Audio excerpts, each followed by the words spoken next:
I was assigned the Nelson Adkins Museum of Art, and at first I was just kind of like, eh, but then the more I looked, I really fell in love with this museum. This museum has a huge variety in their exhibitions. Right now, they have an exhibition, Survival of the Fittest, Picturing Wildlife and Wilderness. If I cough a little bit in here, I am just getting over a cold, so I really apologize if that is distracting in the presentation. Most all of the exhibits at the Nelson Adkins are free. However, special exhibits do cost. So there's a $22 admission with this exhibit. This one is really about wildlife, and they have like a scavenger hunt that you can complete in this exhibit and turn it in for a little patch at the end, which I think is interesting. It's a unique way to try to engage viewers in looking at the art. Follow the field guide, okay, scavenger hunt, and collect your prize. So I think that's unique. They really, in this exhibit, are also talking about conservation efforts. So I think that is a really great tie-in for people about how art and conservation can work together.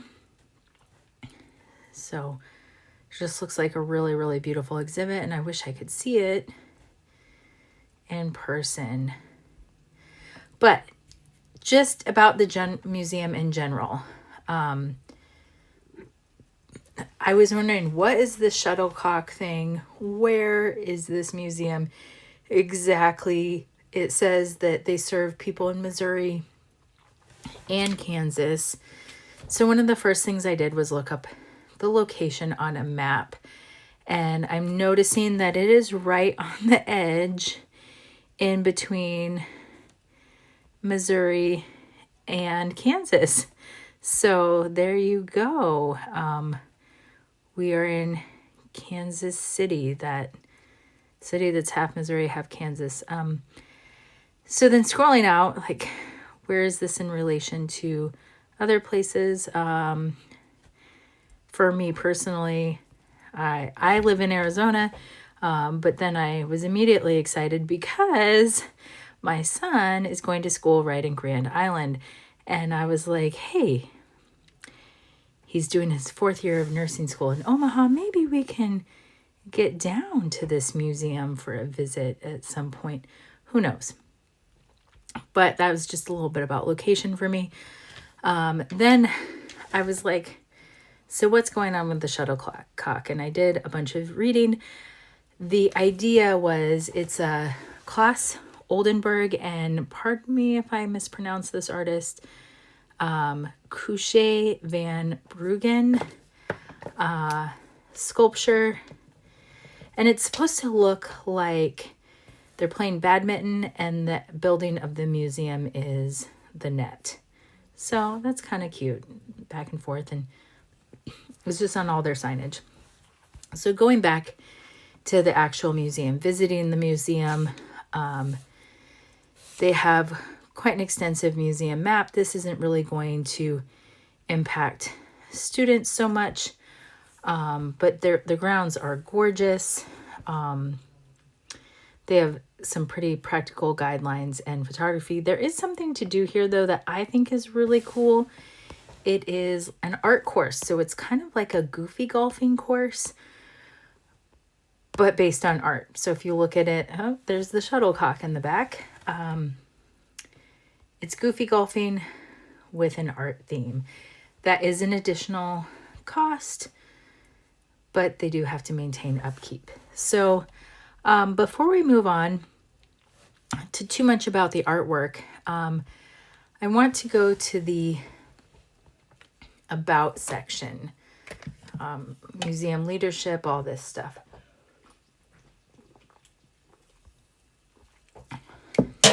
So they're working on expanding the museum, the history.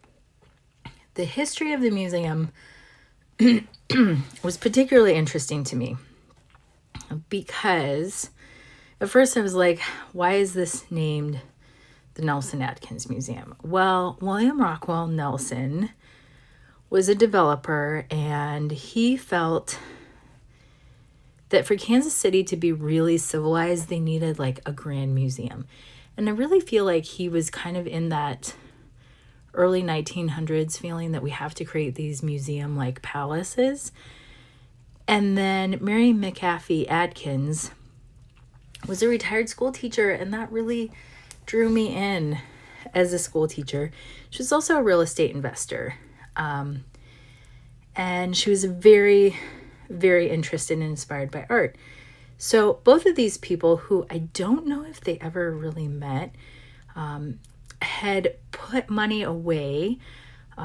So part of Nelson's estate was used to purchase the artwork, and Atkins donated part of her estate to purchase public land for the museum. So she provided the land, he provided the art. They were combined. They started buying art in the 1930s, and this was like a really great time. It was right after the Great Depression, so people were selling things, and they were able to get quite a bit of European art for their collection at a somewhat affordable price. I think it would be interesting to know more about the prices. They did have an exhibit which was about their origins, and I think that would have been really cool to see. But before I get too carried on here, they have quite a variety of current exhibitions. We talked about Survival of the Fittest. They have traditional painting, but then they have a lot of non-traditional things. So we have this Strange and Familiar Places, a photography exhibit. So it has 10 contemporary photographers who tell compelling stories about people, communities, and the lands they inhabit. So just looking at their photos, they're very almost kind of surreal, not really, but telling stories about people. I do like that a lot. They do have a YouTube channel, and they do have quite a few little like commercials and teasers for their exhibits. 10 photographers weave together influences from literature, history, music. Okay, I'm not going to play very much of that, but it's kind of cool. Also, during the pandemic, they used their YouTube channel to do some outreach and some lessons, which, having taught online during the pandemic and trying to engage people, I find that really respectable too. So they have this exhibit right here, contemporary jewelry. They have a lithography workshop, an exhibit that I wish I could go see, Monet's Garden. That ends April 2026, so I don't know. I wish we could do like a college graduation trip for that one, but I don't think that will be happening.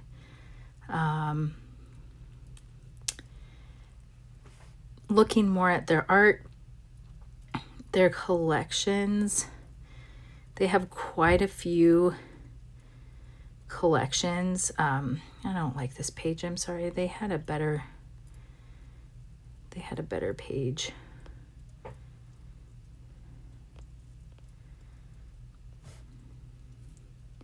Here we go. I like this page better. I like this one better for students because of the way it's laid out. You have the thumbnails, and they can go ahead and click on thumbnails. I was particularly interested in the North American Indian art. They have a really interesting variety of work, including lithographs that are from 2014. They have jewelry, they have pottery, they have textiles, but they also have, if I scroll down, some Maria Martinez. It might take me a minute to get there. I was excited about this because she is one of my favorite.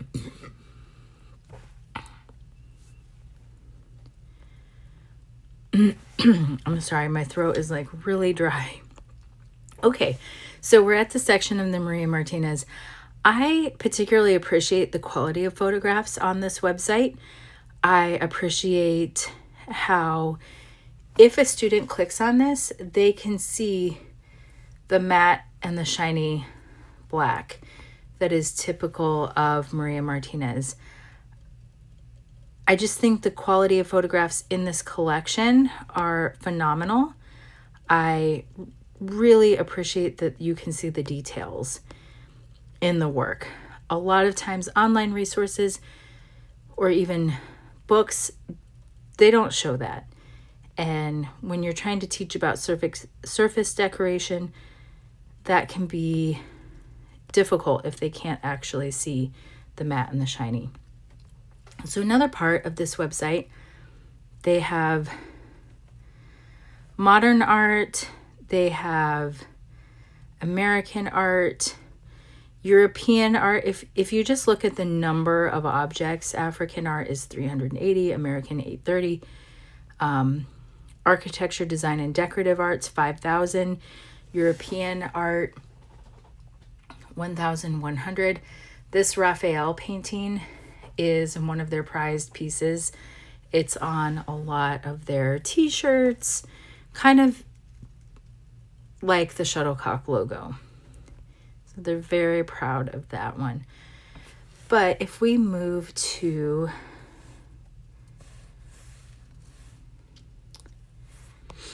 they have collections, exhibitions, digital catalogs. I think this is the part where I'd like to spend a lot of time for my students.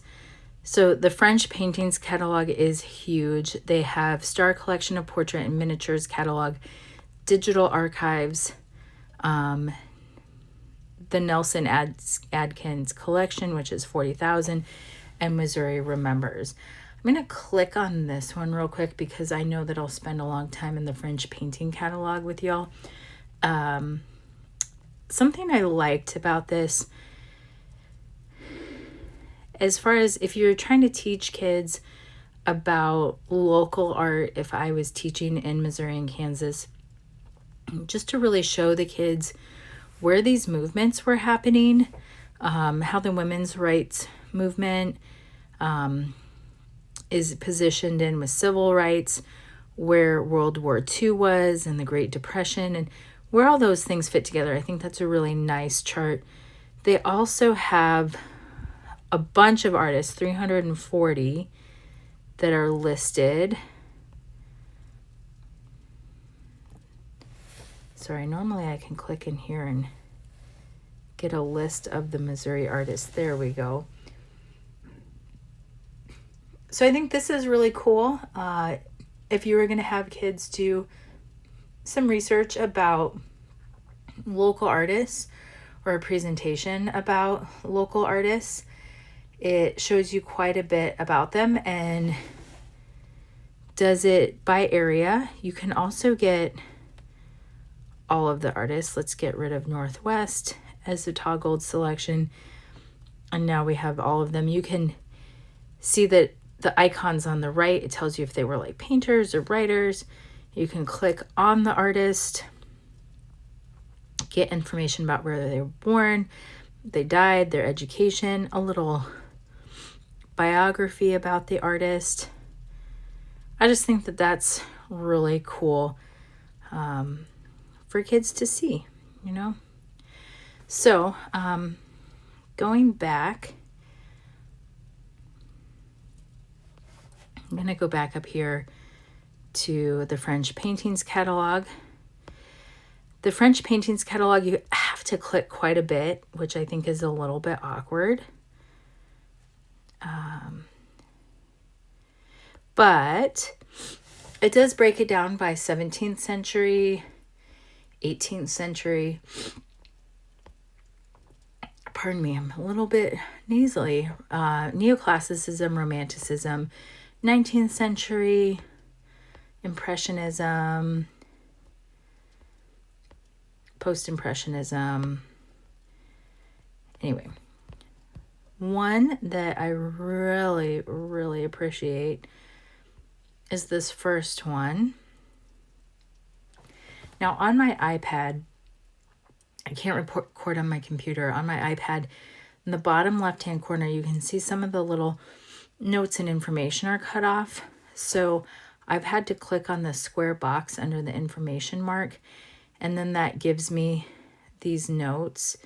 I think that the additional images and information they give is really helpful. Just like the sketch there and other artworks.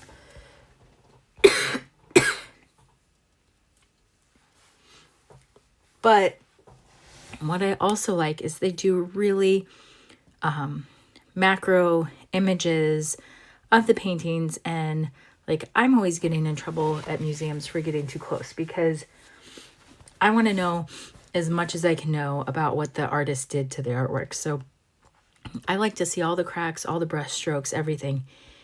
And this museum has super high quality images where kids can zoom in on this and they can see brush strokes. I just think that is so cool. They can see how the reflection was done in the glass, how the highlights were done.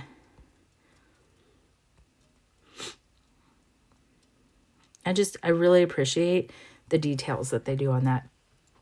And it's not just that one.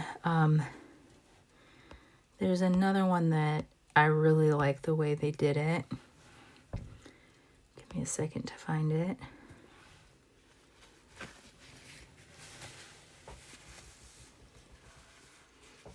Okay, so this Manet,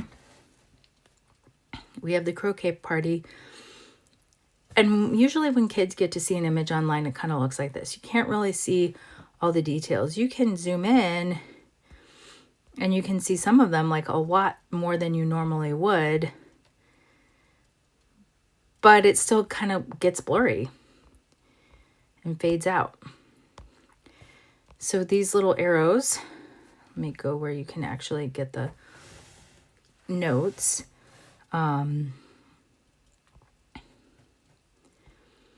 We'll put some close-ups in here where you can see the brushstroke details and how the paint kind of shows the canvas texture. This is something that really excited me. They do a lot of like x-ray images, or I don't know. I am not a conservationist, so I don't know about this stuff, but a lot of studying of these artworks. I just think it's really cool how they have gone and done these close-up photos so you can see those brush strokes. I personally feel like I'm standing in front of this painting. It's a little bit different, but I do think that that helps the viewers online understand the paintings a lot more and get more of that understanding that you'd get as if you were actually in the museum. So I do really respect the Nelson Atkins for putting the effort into this.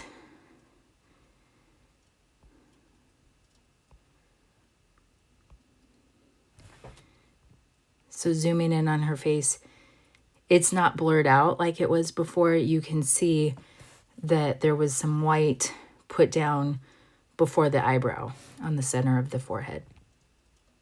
That's what got me really excited about this museum.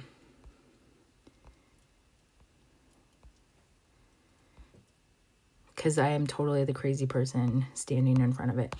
One more, we're going to end here with a Monet that I have never seen, and I was really excited to see it. If it's going to load, sometimes it takes a while.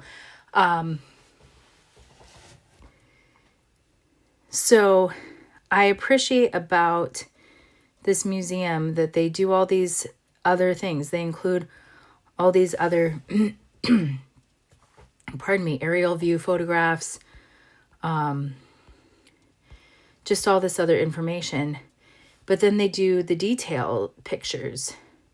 So you can see what the edge of the canvas looks like. You can see what the brush strokes of the people, the wet on wet technique of the figures. But then on the side, for the technical entry for these details, they include all these really helpful captions that I think for more advanced art students or students who are more interested in art would be really helpful. And again, just take that virtual museum experience and make it feel more in person and more detailed. Like they can actually spend the time with some of these artworks that you would spend anyway. So just an overview, a wrap up. I really enjoyed looking at this museum. I really enjoyed a lot of the things they are doing, a lot of their programs, the details. The shuttlecocks are really fun. A lot of their outreach programs are really fun, and I really hope to get to visit. So thank you and have a great day.